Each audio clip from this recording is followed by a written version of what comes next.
بسم اللہ الرحمن الرحیم۔ السلام علیکم ورحمۃ اللہ وبرکاتہ۔ ناظرین، آپ کو ایک دفعہ پھر پروگرام میں خوش آمدید کرتا ہوں۔ السلام علیکم۔ السلام علیکم۔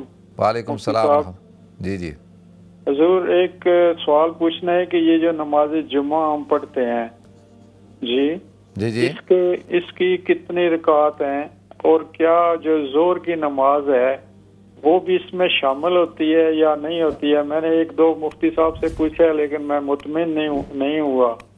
سو آپ سے یہی سوال ہے کہ پلیز کتنی رکعات، نماز جمعہ کی تو ظاہر ہے دو ہی فرض ہوتے ہیں، تو اس کے ساتھ یہ جو ظہر کی نماز ہے اس کے ساتھ لنک ہے یا نہیں ہے، یا کتنی رکعت پڑھنی چاہیے؟ چلیں ٹھیک یہ ہے جی، پلیز مجھے بتا دیں۔ تھینک ٹھیک ہے یو جی، ویری بہت مچ۔ شکریہ، بہت شکریہ۔ میرے بھائی نے سوال پوچھا تھا کہ بھئی نماز جمعہ جو ہم پڑھتے ہیں تو اس کے اندر جمعے کی نماز کی سنتیں ہیں، تو کیا اس کے اندر کوئی ظہر کی نماز کا کوئی لینا دینا ہے، یا ظہر کی نماز جمعے کے دن نہیں ہوتی جب جمعہ پڑھ لیا جائے؟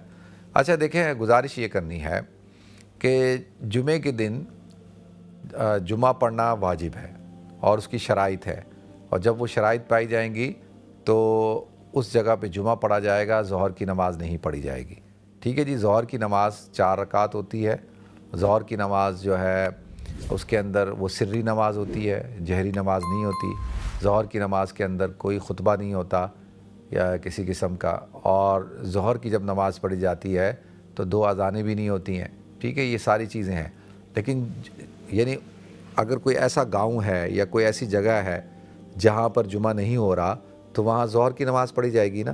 تو میں نے جیسے عرض کر دیا کہ ظہر کی نماز 4 رکعتیں ہیں اور سری نماز ہے، کوئی خطبہ نہیں ہے، کوئی 2 اذانیں نہیں ہیں۔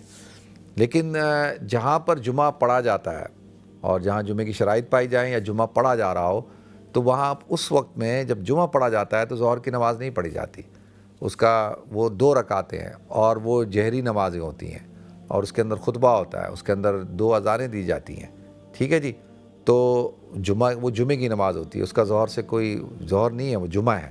اور باقی وہ جو سنتیں ہیں وہ بھی جمعے کی نماز کی سنتیں ہیں۔ ٹھیک ہے، تو اب کئی احادیث ہیں جن میں کئی تعداد آتی ہے، ان میں سے ایک یہ ہے کہ جمعے سے پہلے 4 رکعت سنت موقدہ اور جمعے کے بعد 4 رکعت سنت موقدہ، اور ایک میں ہے کہ بھئی 4 رکعت سنت موقدہ پہلے اور 2 رکعت سنت موقدہ بعد میں۔ آل ٹوگیدر یہ 14 رکعتیں ہوتی ہیں، لیکن جیسے احناف کے نزدیک، باقی اور ائمہ کے نزدیک صرف 4 رکعت پہلے پڑھتے ہیں اور پھر جمعہ پڑھتے ہیں، جمعے کے بعد کچھ نہیں پڑھتے، تو ان کے ہاں صرف یہی ہے۔ تو اس کا ظہر کی نماز سے لینا دینا کوئی نہیں ہے، وہ جمعے کی نماز کاؤنٹ ہوتی ہے۔ ٹھیک ہے جی،